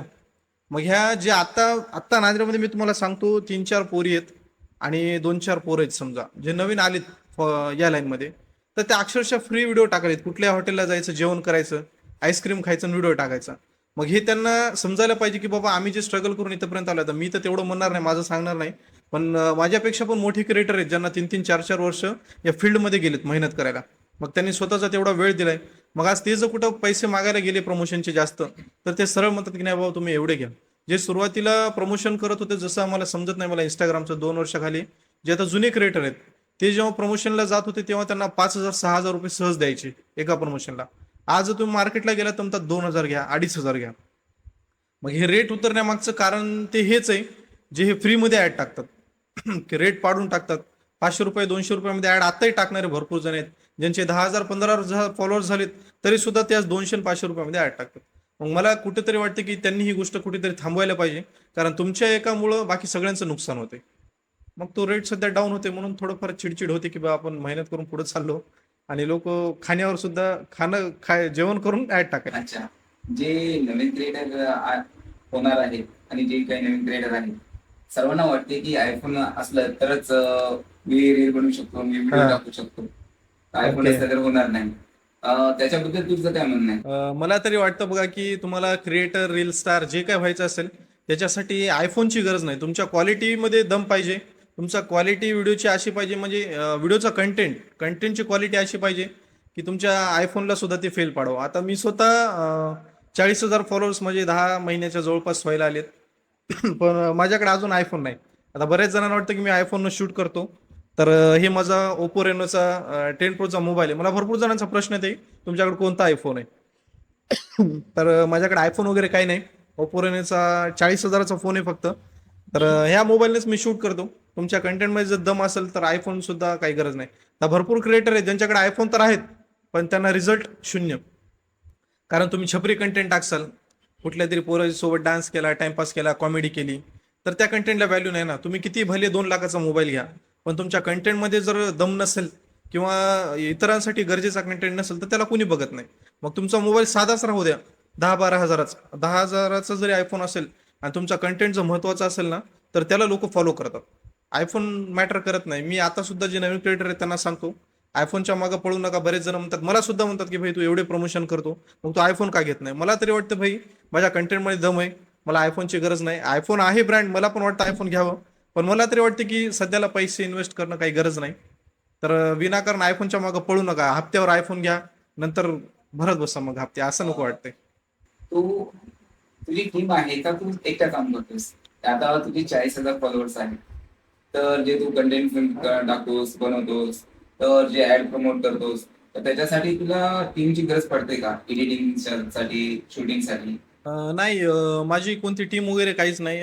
मी एकट्याने सुरुवात केली होती शून्यापासून, आणि आज सुद्धा मी सगळं एकटंच करतो. मला कोणाचाही सपोर्ट नव्हता याच्यामध्ये. इवन मला कॅमेरा धरायला सुद्धा कोणी नसते. आता मी जे प्रमोशन ॲडला वगैरे जातो ना, तर आता माझं प्रमोशन ॲडचं कसं राहते का, समजा प्रमोशन ॲड तुमच्या शॉपची करायची मला, तर मी फक्त त्या 1 मिनिटाची जर माझी रील्स असेल, तर त्या 1 मिनिटामधून मी फक्त 5 सेकंद माझा फेस दाखवतो प्रमोशन ॲडमध्ये. बाकी माझं 55 सेकंद हे शॉपमध्ये काय प्रोडक्ट आहे याच्यावर डिपेंड असतं. मग त्याच्यामुळे मी प्रमोशनला जर गेला असेल ना, तर दुकानाचं शूट मी सहजच घेतो. पण माझी जेव्हा स्वतःची क्लिप घ्यायची वेळ येते, तेव्हा मी एक तर ते दुकानामध्ये कर्मचारी असतील त्यांना म्हणतो की दादा 2 मिनिटं मोबाईल पकडा, नाहीतर दुकान ओनरलाच म्हणतो की सर तुम्ही 2 मिनिटं मोबाईल पकडा. मग ते पकडतात सुद्धा, म्हणतात की बाबा तू सोबत कुणाला का आणत नाही. पण या फील्डमध्ये कसं असते, कोणी कुणाला वेळ देत नाही आजच्या काळामध्ये. कोणाला वाटतं ना की बाबा मी याच्यासोबत चालू, तर मग ते अपेक्षा ठेवतात की बाबा याने मला त्याच्यामधले ॲडमधले 500,000 रुपये द्यायला पाहिजे. मग मला वाटतं बाबा मीच 1,500-2,000 ॲडला घेतो, मग तुला कुठून देणार 500? मग त्याच्यामुळे वाटतं की चला आपण एकटंच करायला पाहिजे. आणि मला तरी वाटतं काही गरज नाही आपल्याला. इन फ्युचर मध्ये तुला वाटतं का की तुझी पण एक चांगली टीम व्हायला पाहिजे आणि तू या कंटेंट मध्ये स्वतःला कुठपर्यंत देणार आहेस आणि पुढे तुझे कंटेंट कशा प्रकारे राहतील? इन फ्युचरमध्ये नक्कीच मला गरज पडेल टीमची. इन फ्युचरमध्ये मला एडिटिंगला एक जण मी ठेवणारच आहे. आत्ता तरी नाही सध्याला, अजून एक 6 महिने वर्षभर जर झालं ना, तर मला एक एडिटर लागेल, एक कॅमेरामॅन लागेल. तर नक्कीच टीम सुद्धा करेल. जर पेज मोठं झालं, चांगला रिस्पॉन्स जर आला, तर नक्कीच मला टीमची गरज पडेल. कारण सध्याला कसं काम कमी असतं ना, मग त्याच्यामुळे मी स्वतः शूट करतो, स्वतः एडिटिंग करतो. मला जशी येते, मला परफेक्ट एडिटिंग येत नाही, पण माझी नॉर्मल एडिटिंग असते ते झगामगा वगैरे मला जमत नाहीत. मी नॉर्मल VN ॲपमधून एडिटिंग करतो, आणि त्या एडिटिंगवरच मी आतापर्यंत इथंपर्यंत आलोय. तर इन इन फ्युचरमध्ये जेव्हा फॉलोअर्स वाढेल, तेव्हा नक्कीच टीम सुद्धा करेल मी स्वतःची. म्हणजे तुला वाटत नाही का की आता नांदेडमध्ये असे काही कंटेंट आहेत जे की तू लोकांना इन्स्पायर करशील की तुम्ही पण असे कंटेंट टाका जेणेकरून की जे नांदेडमध्ये समस्या आहे आणि ते सॉल्व्ह होतील आणि नांदेडमध्ये ते चालेल पण जे नवीन क्रिएटर आहेत त्यांचा फायदा होईल. हा, नक्कीच. जे आता स्ट्रगलिंग करायलेत ना, जे क्रिएटर आहेत छोटे मोठे, हे विनाकारणाची चिदरे चाळे डान्स करणं किंवा छपरी टाईप कंटेंट टाकू नये. मला वाटतं तुम्ही सोशल कंटेंट जर टाकला, तर तुम्हाला लोक खूप लवकर फॉलो करतात. हा माझा पर्सनल अनुभव आहे. बऱ्याच जणांना ही ट्रिक माहिती नाही की फॉलोअर्स कशी वाढवायचे. जर तुम्हाला फॉलोअर्स वाढवायचे असतील, तर तुम्ही जे सोशल कंटेंट आहे, समाजासाठी जे उपयोगी व्हिडिओ आहेत, नागरिकांच्या समस्या तुमच्या व्हिडिओच्या माध्यमातून मांडा. त्याच्यातून तुम्हाला अर्निंग सुद्धा होते, तुमचं फेम सुद्धा होते, तुम्हाला लोक ओळखायला लागतात, अर्निंग पण आहे, आणि फॉलोअर्स सुद्धा वाढतात. बाकी तुम्ही काही कंटेंट टाकलं तर लोक फॉलो करणार नाही. मी तुला पाहिलं की तू सर्व धर्माच्या कार्यक्रमामध्ये जयंतीमध्ये प्रत्येक ठिकाणी जातोस आणि हा तुझ्यासाठी एक बोनस बेनिफिट, हा बेनिफिट आहे. की फॉलोअर्स तिथले प्रत्येक ठिकाणचे येतात. जे की काही पर्टिक्युलर लोक असतात की ते एक पर्टिक्युलर हो, समाजासाठी लागतात. समाजाचे व्हिडिओ वगैरे टाकतात. पण बरोबर. तुझ्या बाबतीत मला असं दिसून येते की तू प्रत्येक ठिकाणी जातोस हो, आणि सर्व धर्माचे वगैरे व्हिडिओ करतोस, सर्वांना वेळ देतोस, त्या ट्रेडिशननुसार तू तिथे थांबतोस, ते बरोबर. वेशभूषा घालतोस, करतोस. तर बरोबर. ते तुझ्यासाठी एक खरंच किती उपयुक्त ठरलं. तर मला तरी वाटतं की सोशल मीडियावर जेव्हा आपण काम करतो ना, तर सोशल मीडिया कुठल्याही एका समाजाचा नसते. मला जो आता पाहणारा वर्ग आहे, समजा मला प्रत्येक समाजाचा, प्रत्येक जाती धर्माचा, प्रत्येक समाजाचा माणूस मला फॉलो करतोय आज. मग माझ्या फॉलो लिस्टमध्ये तुम्हाला प्रत्येक कास्टचे, प्रत्येक धर्माचे लोक दिसतील. मग मी जर समजा जातीवादी व्हिडिओ टाकायला जर सुरुवात केली, किंवा समजा आता उदाहरणार्थ मी मराठ्याचा आहे, तर आता मी फक्त शिवाजी महाराजांवरच व्हिडिओ टाकणार किंवा मराठ्यांबद्दलच सांगणार माझ्या व्हिडिओच्या माध्यमातून. मग त्याचं होतंय कसं, मला मराठा समाज तर फॉलो करेल, पण मग SC समाज आहे, मातंग समाज आहे, प्रत्येक समाजाला इतर धर्माचे लोक फॉलो करतील का? ते काय म्हणतील की हा जातीवादी व्हिडिओ टाकतो. मग असे व्हिडिओ मला तरी वाटते की सोशल मीडियावर आपण काम करताना तुम्ही समाजासाठी व्हिडिओ टाका, पण इतर धर्माला नावं ठेवून किंवा इतर समाजाला खाली दाखवून आपला समाज कसा मोठा आहे असे जर तुम्ही व्हिडिओ टाकला, तर कोणी लोक बघणार नाहीत. मग ते बघतील, तुमच्या समाजाचीच लोक बघतील, बाकी लोक त्याला बघणार नाहीत. मग तरी मला तरी वाटतं की सोशल मीडियावर काम करताना आपण प्रत्येक समाजाला पकडून व्हिडिओ केले पाहिजे, आणि प्रत्येक समाजाचा मान सन्मान ठेवूनच कुठलाही व्हिडिओ टाकला पाहिजे, की आपल्या व्हिडिओमुळे इतर धर्माच्या लोकांचा काय म्हणतात, भावना दुखल्या नाही गेल्या पाहिजे असं मला वाटते. आणि त्याच्यामुळेच कुठेतरी एवढ्या कमी वेळेमध्ये मी इथपर्यंत की मला आज प्रत्येक समाजाचे लोक फॉलो करतात. जे तुमचं अगोदर स्टार्टिंग फेज होतं स्ट्रगलचं, तर त्यावेळेस तुम्हाला फॅमिलीचा सपोर्ट आणि मित्रांचा सपोर्ट कशा प्रकारे होता आणि आज कसा आहे? मी जेव्हा सुरुवात केली तेव्हा माझ्या फॅमिलीला आज सुद्धा तेवढं कळत नाही. आपण खेड्यातले माणसं आहेत. आई वडिलांना तेवढं सोशल मीडियाबद्दल आज सुद्धा कळत नाही. माझ्या आईला आज सुद्धा कळत नाही. आईला दुसरं कुठे जर गेली कार्यक्रमात तर म्हणतात की अहो तुमचा मुलगा तर आता व्हिडिओ टाकायला लागलाय, नांदेडमध्ये व्हायरल झालाय. मग आई म्हणते मला काही ते समजत नाही म्हणते. एवढंच म्हणते की हा इंस्टाग्रामला काहीतरी व्हिडिओ करते, एवढंच म्हणते. बाबांना थोडंफार समजतंय पण आईला तेवढं समजत नाही. आणि स्ट्रगलिंग टाइमला सुरुवातीला आई वडिलांना कसं थोडंसं कोणाला वाटतं ना, ऑकवर्ड वाटतं की बाबा तू एवढा मोठा झाला तर हे काय करतोय, येड्यासारखं काय व्हिडिओ टाकतोय, असं सुरुवातीला म्हणायचे. पण जसं जसं त्यांना कळालं की बाबा हे चांगलं काम आहे, याच्यामुळे प्रसिद्धी पण आहे, मग तेव्हा घरच्यांनी सपोर्ट केला की चल एकदम बेस्ट आहे. म्हणजे सुरुवातीला काही विरोध नव्हता पण एवढंच म्हणायचे की तू हे काय करायलास, लोक काय म्हणतील कोणी बघितलं तर, सुरुवातीला म्हणायचे. पण आता एकदम बेस्ट सपोर्ट आहे. आणि मित्रपरिवारांचा तर सांगायला गेलं तर सुरुवातीलाही कोणाचा सपोर्ट नव्हता. आज सगळे भले बोलतात पण सुरुवातीच्या काळामध्ये आजूबाजूच्यांचा सगळे हसायचे, नाव ठेवायचे, अरे हे काय करते पागलासारखं, याला समजते का एवढं मोठं झालंय आणि काय व्हिडिओ टाकायले, असे मित्रपरिवार मजे घ्यायचा. म्हणजे आजूबाजूच्या परिसरातली मुलंही झालं जे मजे घ्यायचे सुरुवातीला, आज ते बोलतात पण आज मी त्यांना बोलत नाही. कारण मी जेव्हा स्ट्रगल टाइम करत होते तेव्हा ते हसत होते, माझी खिल्ली उडवत होते की अरे हे काय करायले, नावानं चिडवायचे मला. तर जसं माझं दीपक रॉक्स युट्यूबला चॅनल आहे, तर मला हे दीपक रॉक्स म्हणून असे नाव ठेवायचे, आले की हसायचं, युट्यूबर आला सरका सरका, या टाईपमध्ये थोडंसं तेव्हा लागायच्या गोष्टी की बाबा हे आपले मजे घ्यायलेत. पण मनामध्ये एक जिद्द होती की आपण जर मेहनत केले आणि दिवस रात्र एक करून जर याच्यावर जर स्ट्रगल जर केलं मी तर सक्सेस भेटेल. तेव्हा मी यांना उत्तर देईल. त्या टाइमला मग जे मला चिडवत होते ना, मी पण हसायचो मग त्यांच्यासोबत. ते मजे मजे घ्यायचे, मी पण त्या मजेमध्ये हसायचो त्यांच्यासोबत. पण मला मनाला त्या गोष्टी खूप लागायच्या की आपले मजे घ्यायलेत आज. पण मला वाटायचं की चल एक दिवस सक्सेस येईल तेव्हा हे लोक खाली मान घालून बसतील. मग आज मी जसे माझ्या गल्लीत गाडी नेतो, जे लोक मला हसायचे ना ते असेच थांबतात फक्त मोबाईलमध्ये बघत, पण माझ्या डोळ्याला डोळे देत नाहीत. का करणार, सक्सेस झालो ना. मग त्याच्यामुळे कुठेतरी एक प्राऊड फील होतंय की बा जे लोक मला हसायचे फॅमिलीमध्ये, तसं समजा आपल्या परिवारामधल्या लोकांना तेवढं समजत नाही माझ्या तेवढं. सगळी फॅमिली माझी बाहेरगावची म्हणजे खेड्यातलेच लोक आहेत. मग त्यांना तेवढं ते काही बघत नव्हते, त्यांना वाटत होतं काहीतरी करायला चला. पण ज्या लोकांना समजतं सिटीमधले लोक, जे मित्रपरिवार किंवा आजूबाजूचे शेजारी पाजारी जे हसायचे, त्या सगळ्यांचे मान खाली आहे. मग त्याचं कुठेतरी प्राऊड फील होतं की बा चला आपण करून दाखवले. आज जे सक्सेस भेटलं आणि असं होत असेल ना की तू कुठं बाहेर जातोस तर कोणत्याही एक अननोन गावामध्ये, तर त्या ठिकाणी तो कोणी एखाद्या व्यक्तीने पाहिला आणि म्हणला की सर मी तुमचे व्हिडिओ पाहतो युट्यूबवर, इन्स्टावर, तर त्यावेळेस काय फील होतं? ते खूप प्राऊड मुवमेंट वाटतं तेव्हा की बाबा आपण नांदेड सिटीतले ते समजा, आणि आपल्याला जर खेड्यामध्ये कोणी म्हणत असेल की मी तुमचे व्हिडिओ बघतो, तर तेव्हाचं मुवमेंट ते असं वाटतं की बाबा आपण काहीतरी इतरांपेक्षा वेगळं करून दाखवले.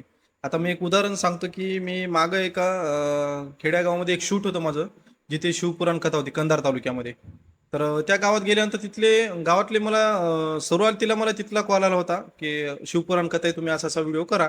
मला वाटलं ठीक आहे, मला ते एक माणूस ओळखत असेल त्या गावातलं. पण जेव्हा एक्झॅक्टली मी स्पॉटला गेलो तिथं व्हिडिओ करायला, तिथं 8 ते 10 जण असे होते जे माझे व्हिडिओ रेग्युलर बघतात. मग तिथे गेल्यानंतर म्हणायचे भाऊ मी तुमचे व्हिडिओ रेग्युलर बघतो, खूप छान कंटेंट राहतात.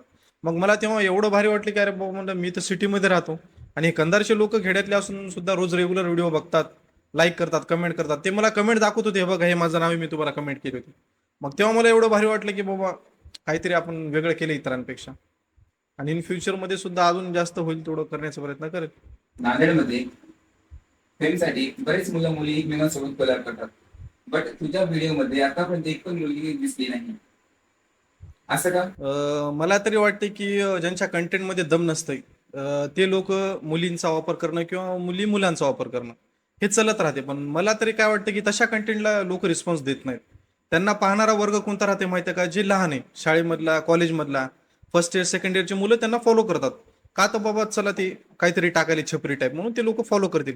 आता मागं तुम्ही बघितलं तर सिरीज फिरीज भरपूर निघाले होते. मग त्यांना फॉलो करणार वर्ग कोणतं असतं, जे इनमॅच्युअर्ड आहे, मॅच्युरिटी नसते त्या मुलांकडे, ते लोक त्यांना फॉलो करतात. पण मी जे कंटेंट टाकतो ना, मला अगदी लहान मुलांपासून ते वयस्कर लोकांपर्यंत सगळे फॉलो करतात. का तर त्यांना वाटतं की बाबा काहीतरी इन्फॉर्मेटिव्ह भेटेल.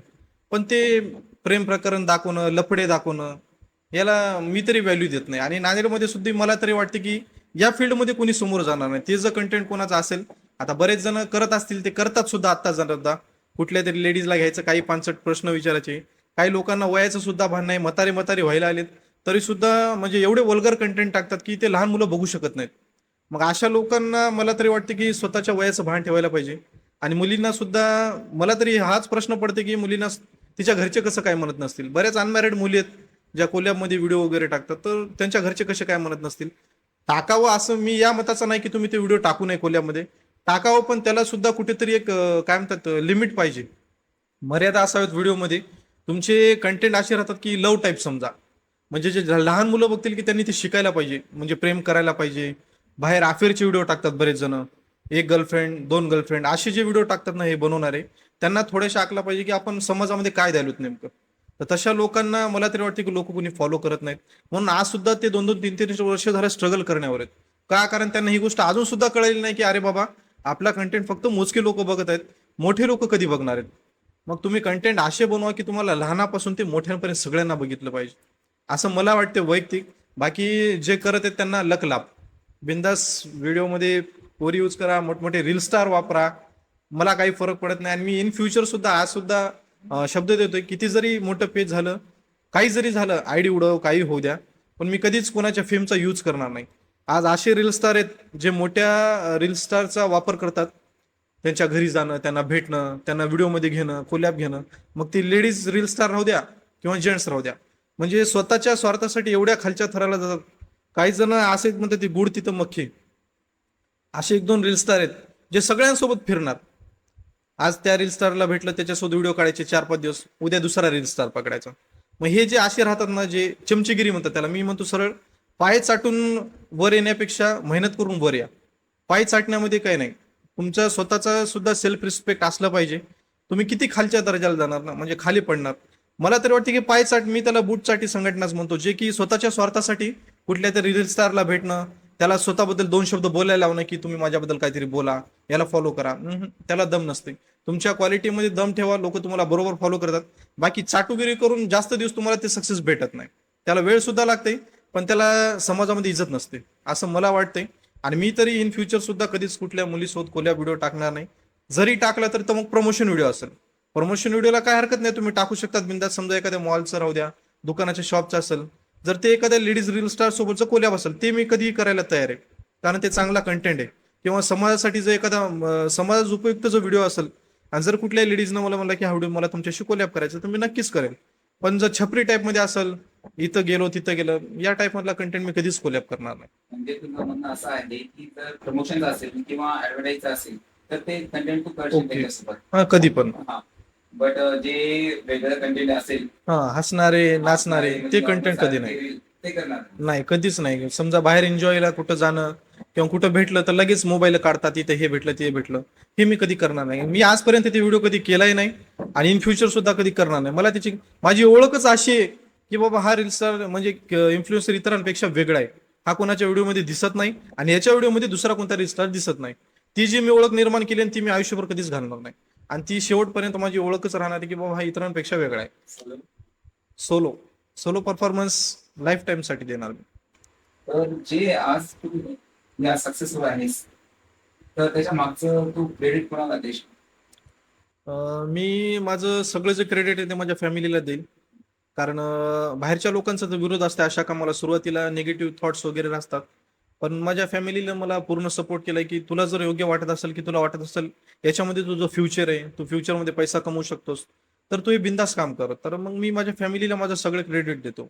आणि मी जे याच्यामध्ये इन्स्पायर जर म्हणायचा विचार जर केलात, मी कोणाला बघून जर या फील्डमध्ये आलो असेल, तर मी विठ्ठल कांगणे सरांना खूप मानतो. मी माझं जे रोल मॉडेल आहे ते विठ्ठल कांगणे सरांना खूप मानतो. बाकी कुठला राजकीय नेता नाही किंवा कुठलं काही नाही. मी विठ्ठल कांगणे सरांना बघूनच इथंपर्यंत आलोय. आणि मी जे आज हे नांदेडमध्ये माझ्यासारखे शब्द कोणी वापरत नाही व्हिडिओमध्ये. मी आता नांदेडमधला एक फेमस शब्द म्हणलं तर मी माझा जे पर्सनल आहे दलिंदर मी म्हणतो भरपूर व्हिडिओमध्ये, जे पोरांना म्हणजे असं वैयक्तिक म्हणत नाही, पण जे वागतात असं त्या मुलांना दलिंदर, बाणगुळ हे शब्द मी जे वापरतो ते विठ्ठल कांगणे सरांचे शब्द आहेत. परभणीमधूनच ह्या शब्दांची काय म्हणतात जन्म झाल्यासारखं आहे. आणि ते नांदेडमध्ये कोणी वापरत नाही, मग मी ते शब्द वापरतो दलिंदर, आणि ते लोकांना छान वाटतं ऐकायला. म्हणजे दलिंदर हा शब्द असा आहे की शिवी म्हणत नाही आपण त्याला, पण शिवीपेक्षा कमी नाही. म्हणजे नेमकं त्या शब्दाचा अर्थ काय? म्हणजे इतरांपेक्षा काहीतरी वेगळं दलिंदर म्हणजे आता त्याचा अर्थ सांगता येणार नाही, पण दलिंदर ही शिवी तरी मला तर नाही, आता शिवी तर नाही सगळ्यांना माहिती, पण शिवीपेक्षा भारी लागते हा शब्द, म्हणून मी दलिंदर शब्द वापरतो. आता जे तुझी जर्नी चालू आहे, तर तुला कोणातरी क्रिएटरचं किंवा फ्रेंडची गरज लागते, तर असं कोणतं क्रिएटर आहे की तू त्याच्यासोबत काम करतोस आणि तुला आवडते पण? आता या फील्डमध्ये मी सगळ्यात जास्त आजू भालेराव आहे. आजू भाऊ सोबत माझा जास्त बॉन्डिंग जमतं. आम्ही म्हणजे भावासारखं राहतो दोघं एक. आम्ही सध्याला कुठे जरी गेले तर सोबतच असतो. त्याच्यामुळं सध्याला मला सपोर्ट म्हणून मी आजू भाऊ सोबतच जास्त असतो आणि माझं त्याच्यासोबतच जास्त बॉन्डिंग जमतं इतरांपेक्षा, म्हणून मी त्याच्यासोबत राहतो सध्या. आणि नांदेडमध्ये असं कोणतं कंटेंट क्रिएटर आहे किंवा इन्फ्लुएन्सर आहे त्याचे व्हिडिओ तू पाहतोस आणि त्यांचे व्हिडिओ तुला आवडतात? मला नांदेडमध्ये म्हणलं तर आत्याबाई कल्पनाताई खनसोळे यांचे व्हिडिओ मला खूप आवडतात, कारण त्यांच्यासारखी कॉमेडी मला तरी वाटते की कोणीच करू शकत नाही. कारण ती जी त्यांची व्हिडिओची ट्युनिंग असते, जी भाषा आहे बोली भाषा जी आमच्या घरात बोलली जाते. आता आम्ही प्रॉपर खेड्यातले आहेत ना, मग त्या ज्या भाषा वापरतात ते पूर्ण जी माझी आई सेम तशी भाषा बोलते. त्याच्यामुळे मला ते व्हिडिओ बघितला की असं वाटतं की माझ्या सगळ्या मावश्या एकत्र बसल्यात आणि ते त्यांचं चालू डिस्कशन त्या टाईपमध्ये कल्पनाताईचे व्हिडिओ राहतात. त्याच्यामुळे मला त्यांचे व्हिडिओ खूप आवडतात बघायला. म्हणजे फनी असल्यामुळे आवडतात का की काय मॅसेज? हा, फनीमुळे फनी वे मध्ये सुद्धा असतात आणि काही सामाजिक कंटेंट सुद्धा त्यांचे असतात. जेव्हा इन्फॉर्मेटिव्ह माहिती असते तेव्हा ते सुद्धा व्हिडिओ असतात. जास्त तर फनीच असतात. त्याच्यामुळे त्यांचे व्हिडिओ माझ्या घरचे सुद्धा सगळे बघतात. माझे आई वडील सगळेजण आत्याबाईचे व्हिडिओ म्हणजे कल्पनाताईचे व्हिडिओ सगळे बघतात आणि मला तर खूप आवडतात त्यांचे व्हिडिओ. जर तुला त्यांच्यासोबत काम करायला संधी भेटली किंवा तू ट्राय करशील का त्यांच्यासोबत काम करायला किंवा कोलॅब करायला? नक्की इन फ्युचर मध्ये जर कधी वेळ आली, मी जसं म्हणलं मागं की जर समजा समाज उपयोगी काही जर व्हिडिओ असेल तर मी नक्कीच कोलॅब करेल. तर मला आवडेल कल्पना सोबत एखादा व्हिडिओ कोलॅब करायला इन फ्युचर मध्ये, आणि मला वाटतं ताई नक्कीच एखाद दिवशी तरी करतील. मागच्या एक मध्ये बघितलं तुम्ही आणि आजी भालेराव दोघांनी बरेच ब्लँकेट वाटतात, ते भरपूर दिसत होते. ते तुम्ही स्वतःच्या खर्चाने केला का तुम्हाला फंड आला होता? नाही, तेव्हा हिवाळ्याचे दिवस चालू होते. तर गरीब लोक रस्त्यावर बरेच जण झोपतात ज्यांना कोणी बघणारं नसतंय. तर सहज रस्त्याने जात असताना मला जाणवलं की बाबा एवढी थंडी वाढलेली आहे आणि यांना कोणी ब्लँकेट वगैरे देत नाही. मग माझ्या माइंडमध्ये आलं की आपण ब्लँकेट वाटायला पाहिजे. पण प्रॉब्लेम हे होता की नांदेडमध्ये एवढे लोक आहेत, गरजू जे गरीब लोक आहेत रस्त्यावर झोपणारे, की माझ्या एकट्याने मला वाटलं की मी काही एवढे पैसे खर्चू शकत नाही, मी काही तेवढे पैसेवाले सुद्धा नाही. मग माइंडमध्ये विचार केला, मी आजूला म्हणलं की बाबा आपण असं काहीतरी करू. आजू म्हणलं की आपल्या दोघांनी जास्त होणार नाहीत. मग मी म्हणलं की बाबा आपण एक सोशल मीडियावर रील्स पोस्ट करू आणि नांदेडकरांना सुद्धा आवाहन करू की ज्यांना दान करायचं असेल ब्लँकेट पैशाच्या स्वरूपात किंवा तर तुम्ही सुद्धा दान करू शकता. मग आम्ही व्हिडिओ बनवला. 4 दिवसानंतरच आमचं वाटप होतं. जसं आम्ही व्हिडिओ सोडला आम्हाला 2 दिवसामध्ये तब्बल 40,000 रुपयाचं डोनेशनच आलं होतं की तुम्ही ब्लँकेट वगैरे वाटप करा. म्हणजे ते ब्लँकेट प्लस कॅश असं टोटल 40,000 रुपये आमच्याकडे जमा 40-42,000 रुपये जमा झाले होते. तर आमचे पावडेवाडीचे एक सूरज भाऊ म्हणून आहेत, तर त्यांनीच तब्बल आम्हाला वाटतं की बहुतेक 20,000 रुपयाची ब्लँकेट दिली होती आम्हाला. बाकी मग नांदेडमधल्या बऱ्याच लोकांनी कोणी 1,000 रुपये टाकले, कोणी 500 रुपये टाकले फोन पेला. असं करत एक 40,000-1,000चे ब्लँकेट होते आणि तब्बल 300-350 ब्लँकेट आम्ही पूर्ण नांदेड भर वाटले होते. बऱ्यापैकी कव्हर केलं होतं. आता जे तू कंटेंट टाकतोस की लोकांच्या समस्या वगैरे विचारतोस, आता तुला कोणाचे कॉल किंवा मेसेज करत की आमच्या गल्लीमध्ये अशी समस्या आहे, असे रस्त्याचे प्रॉब्लेम आहे, तुम्ही त्याच्याबद्दल बोला, त्याचं सोल्युशन काढा, तर मला तसे भरपूर मेसेज येतात. दिवसातून 50 मेसेज म्हणलं तरी चालते की आता आमच्या गल्ली, आता सध्या रनिंग मधला प्रश्न की आमच्या गल्लीतला पोल तुटलाय, लाईटच नाही, तुम्ही ह्याच्यावर व्हिडिओ बनवा, किंवा कोणाच्या घरासमोरची नालीच तुंबली आहे. तर मग त्यांना हेच उत्तर देतो की बाबा पहिले मी जेव्हा व्हिडिओ टाकत होतो ना तेव्हा प्रशासन राज्य होतं, म्हणजे प्रशासनाचं हे होतं सगळीकडे ताबा. नगरसेवक नव्हते ना, मी जेव्हा सोशल मीडियावर सुरुवात केली होती तेव्हा नगरसेवक नव्हते, निवडणुका संपल्या होत्या. मग तेव्हा नगरसेवक नसल्यामुळे मी प्रश्न टाकायचो की बाबा प्रशासनापर्यंत हा व्हिडिओ जावं. पण आता कसं झाले, आता निवडणुका झाल्यात, नगरसेवक सुद्धा प्रत्येकाच्या वॉर्डाला आलेत. मग आता जर मला लोक मेसेज करत असतील की बाबा आमच्या घरासमोरची नाली तुंबली किंवा आमच्या गलीतला तार तुटलाय, तर मी त्यांना सरळ सांगतो बाबा आता तुम्ही नगरसेवक निवडून दिलाय, मग तुम्ही नगरसेवकांना तुमच्या समस्या सांगा. कारण आता माझं ते काम नाही ना. मी आता सुद्धा असे सोशल कंटेंट टाकतो ज्याचा त्रास संपूर्ण नांदेडला आहे. उदाहरणार्थ आता छत्रपती चौकामध्ये समजा कुठं खड्डा पडलाय किंवा काही झालाय प्रॉब्लेम, तर तो कंटेंट मी टाकू शकणार का? कारण लाखो नांदेडकर त्या रस्त्याने येणं जाणं करतात. आता तुमच्या घराच्या बाहेरची नाली फुटलेली आहे, मग तुम्ही जर मला म्हणलात की हा नालीचा व्हिडिओ टाक, मी कसा टाकेल? कारण तो तुमचा वैयक्तिक झाला, याचा त्रास फक्त तुमच्या गलीलाच आहे. नांदेडकरांचा काही संबंध नाही. मग मी त्यांना समजून सांगतो की बाबा तुम्ही नगरसेवक निवडून दिलेत, त्या नगरसेवकाला बोला, विचारा की बाबा आमच्या नालीचं काम कधी करतो, ते पण तुम्ही जर पैसे खाली नसतील तर. बऱ्याच जणांनी पैसे घेऊन मतदान टाकलेलं आहे. मग आता ते लोक नगरसेवकाकडे जाऊ शकतात की बाबा हे माझ्या गलीचं असं असं चेंबर फुटले, तू येऊन काम कर. ते नगरसेवक तुम्हाला रिस्पॉन्स देणार नाहीत का, कारण तुम्ही पैसे घेऊन मतदान केले. सगळे नाही, पण काही वॉर्डामध्ये असं झाले की पैशानंच मतदान झालेलं आहे. मग त्या वॉर्डामधले कामं आता ती त्यांच्या हातात, त्या लोकांना त्रास सहन करावाच लागणार आहे. कारण तुम्हाला जे मतदानाचा अधिकार दिला होता बाबासाहेबांनी, तो खूप विचार करून मतदान करायचं होतं. मग आज तुम्ही माझ्यापर्यंत काय येत आहे, आज तुमच्याकडे 4 नगरसेवक आहेत वॉर्डाला. मग तुम्ही तुमच्या समस्या नगरसेवकाला सांगा ना. निवडून देणारे तुम्हीच, वावा करणारे तुम्हीच. मग आज जेव्हा अडचण आहे ते नगरसेवक तुमचे कॉल उचलायला तयार नाहीत, मग त्याच्यात मी काय करू शकतो. आणि मी पर्सनली प्रत्येकासोबत घेऊ शकत नाही ना खेटा, की बाबा हे व्हिडिओ टाका. आणि आता मला तरी वाटते की गल्लीतले व्हिडिओ मी टाकूच शकत नाही. मी आजपर्यंत कधी टाकलाही नव्हता. हा, जर आज सुद्धा मी सांगतोय की नांदेडकरांना, जर नांदेडमध्ये सगळ्या नांदेडकरांना जर एखाद्या गोष्टीचा त्रास असेल, ती गोष्ट मला कधी टाका. मला भरपूर जण व्हिडिओ टाकतात, मी त्यांचा व्हिडिओ डायरेक्टली पोस्ट करतो. जे खरंच टाकायची गरज आहे, ते टाकायला पाहिजे तसा व्हिडिओ मी टाकतो. बाकी पर्सनल गल्लीतले व्हिडिओ मी टाकत नाही.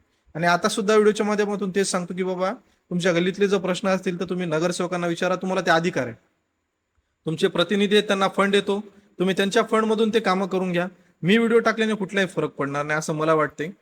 आता या गोष्टींचा बऱ्याच जणांना राग येईल की बाबा तू सोशल कंटेंट क्रिएटर तर म्हणतो, मग आमच्या गल्लीतलं का टाकत नाही. सोशल कंटेंट क्रिएटर आहे, पण नांदेडकरांना ज्या समस्यांचा त्रास होते त्याबद्दल मी व्हिडिओ टाकेल. बाकी पर्सनल व्हिडिओ तर मी टाकणारच नाही इन फ्युचर सुद्धा.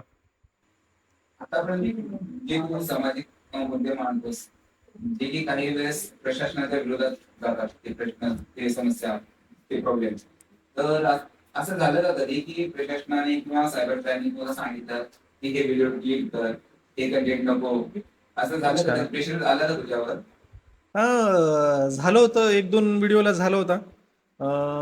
मला तरी वाटतं की मी एक मालेगाव येथेचा व्हिडिओ टाकला होता की संध्याकाळी तिथं बरेच जण जे मुलं आहेत खंजर वगैरे घेऊन फिरत आहेत किंवा ड्रिंक करायलेत. रिअलमध्ये सुद्धा तिथं ते होत होतं. पण मी तो व्हिडिओ टाकला होता पब्लिक अवेअरनेस म्हणून. पण त्याच्याने हे एक निगेटिव्ह पॉईंट होता, मी ते विचार केला नव्हता. तेव्हा मला समजलं नाही की मी व्हिडिओ टाकतोय, मान्य आहे, सत्य परिस्थिती होती तिथे, तसं होतंय. पण मी हा विचार केला नाही की बाबा माझ्या व्हिडिओमुळे तिथं लोक जायला भीतील संध्याकाळी. त्यांचा जो रोजीरोटी राहते तिथं, जे गरीब लोक स्टॉल लावतात, संध्याकाळचा बिझनेस सगळा ठप्प होऊन जाईल, या गोष्टीचा मी विचारच केला नव्हता. मग मी ते व्हिडिओ टाकल्यानंतर ते व्हिडिओ एवढा व्हायरल झाला की ते 1-2 तासातच 40-50 हजार व्ह्यू आले होते त्या व्हिडिओला, आणि शेअर भरपूर होऊ लागला. तर मग मला आपल्या नांदेडचे जे सायबर डिपार्टमेंटचे मारुती सर आहेत, त्यांनी मला कॉल केला की अरे दीपक, तो व्हिडिओ तू असा असा टाकलाय. मी म्हणलं हो सर. मग मला ते समजलं नाही ना, मी दुसरी बाजू बघितलीच नाही, मी फक्त माझीच बाजू टाकली होती ना. मग सरांनी मला समजून सांगितलं की तिथं भरपूर जण असे करून खाणारे येतात, मग ह्या व्हिडिओमुळे कसं निगेटिव्ह इम्पॅक्ट पडू शकतो. तर माळेगाव यात्रेचं खूप मोठं नाव आहे सगळ्या महाराष्ट्रामध्ये, दक्षिण भारतातील सगळ्यात मोठी यात्रा म्हणून ओळख आहे. मग कुठेतरी त्याला गालबोट लागेल किंवा नाव खराब होईल. मग हे कुठं ना कुठं मला वाटलं की चला आपण चुकीचा व्हिडिओ टाकलाय. हा बरोबर पण आहे, तो मुद्दा जरी बरोबर असला पण टाकण्याची ट्युनिंग वेगळी होती आणि टाकण्याचा टायमिंग सुद्धा चुकीचा होता. मग मला ती सरांनी समज दिली आणि तो व्हिडिओ मी हटवला होता. एक शेवटचा क्वेश्चन, हे इन फ्युचर मध्ये तू सोशल मीडियावर काय करायचं विचार करतोस? तुला काय करायचं? मला सोशल मीडियाच्या माध्यमातून होईल तेवढं गरजू लोकांची मदत करण्याचा, मी जसं पहिले सुद्धा सांगितलंय, मला गरजू लोकांची मदत करायची होईल तेवढी, ज्यांना शिक्षणाची खरंच गरज आहे आणि ज्यांना आर्थिक मदत आहे, ते सुद्धा मला करायची इच्छा तर भरपूर असते. पण आपली सध्या तेवढी अर्निंग नाही. तर माझं इन फ्युचरमध्ये हेच ड्रीम आहे, जेव्हा माझं पेज मोठं होईल तेव्हा जास्तीत जास्त लोकांना कसं मदत करता येईल आणि माझ्या व्हिडिओच्या माध्यमातून जनतेच्या समस्या कशा सोडवता येईल याचा मी कायम प्रयत्न करत राहणार आहे इन फ्युचरमध्ये. तू जे म्हणत आहेस की शिक्षणासाठी किंवा गरजू लोकांना मदत करशील, पण ह्या शिक्षणापेक्षा जास्त महत्वाचं सध्या लोकांना जॉबची गरज आहे आणि काही जे आहेत त्यांना रोजगार देणं गरजेचं आहे. शिक्षणापेक्षा मोठं सध्या जे चांगली बाब आहे हो. की तू चांगल्या प्रकारे त्यांची मदत करू शकतो, त्यांना हेल्प होईल, ते आहे सध्या नोकरी. बेरोजगारीसाठी त्यांना एक रोजगार मिळणार पाहिजे. बरोबर. तर तू काय करणार त्याच्याबद्दल? सध्याला माझ्याकडे काही तसं हातामध्ये तर नाही, पण मी होईल तेवढं माझ्या व्हिडिओच्या माध्यमातून जर कुठं वॅकन्सीज वगैरे निघाल्या तर मी त्याचे व्हिडिओ तर टाकतच राहील. आणि जर माझ्या ओळखीमध्ये जर कोणी मला म्हणत असेल की अरे दीपक, मला काही मुलांची गरज आहे कामासाठी, तर तेव्हा मग मी ज्यांना गरज आहे कामाची त्या मुलांना तिथं लावण्याचा प्रयत्न करेल नेहमीच. मला जिथं वाटेल की बाबा इथं चला मुलांची गरज आहे, तर तशा ठिकाणी मी बऱ्याच ज्यांना खरंच कामाची गरज आहे अशा मुलांसाठी मी नेहमीच प्रयत्न करेल. धन्यवाद दीपक, तू आमच्या गॉडफादर स्टुडिओमध्ये आलात आणि तुझा महत्वाचा वेळ दिलास आणि तुझ्या माध्यमातून बऱ्याच लोकांना एक चांगला मेसेज गेला तिथपर्यंत. त्यांना खूप काही इन्फॉर्मेटिव्ह गोष्टी कळाल्यात. धन्यवाद. आणि जर तुला काही सांगायचं असेल, लोकांना काही मेसेज द्यायचा असेल तर तू बोलू शकतोस. तर मी आपल्या नांदेडकरांना हेच सांगेल की आपल्या नांदेडमध्ये पॉडकास्ट सहसा कुणाला माहितीच नाही, म्हणजे समजतच नाही. सहसा मेट्रो सिटीमध्ये होतं भरपूर ठिकाणी, पण आपल्या नांदेडमध्ये कोणी घेत नव्हतं. तर मी भाऊचे मनापासून आभार मानतो की तुम्ही कंटेंट क्रिएटर झालं, सोशल मीडिया झालं, प्रत्येकांना बोलण्याचा एक प्लॅटफॉर्म दिलात. आणि ह्या प्लॅटफॉर्मची सध्या आम्हाला गरज होती की बऱ्याच जणांना वाटतं ना की बाबा हे मोठा क्रिएटर आहे, रील स्टार आहे, याची पर्सनल लाईफ कशी होती सुरुवातीची, हे भरपूर लोकांना आवडतं ऐकायला. मग त्याला तुम्ही एक बेस्ट प्लॅटफॉर्म दिला असं मला वाटतं. आणि मी तुमच्या मनापासून आभार मानतो की तुम्ही मला तुमच्या चॅनलवर बोलवलात. आणि माझ्या ज्या भावना त्या समजा मला जे काय बोलायचं होतं समाजाबद्दल, ते तुमच्या चॅनलच्या माध्यमातून मी एकदम बेस्टपैकी आतापर्यंत मी एवढं कधी बोललो नसेल जे की तुमच्या या चॅनलमध्ये बोललोय. त्यासाठी मी तुमच्या मनापासून आभार मानतो आणि तुमच्या कार्याला पुढच्या खूप खूप शुभेच्छा.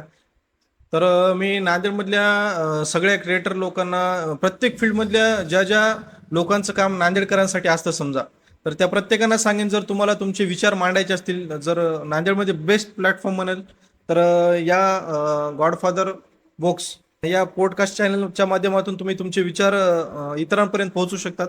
तर मला वाटतं की प्रत्येकाने एकदा व्हिजिट द्यायला पाहिजे आणि तुमचे अनुभव आहेत ते नांदेडकरांपर्यंत शेअर होण्यासाठी एकदम बेस्ट प्लॅटफॉर्म.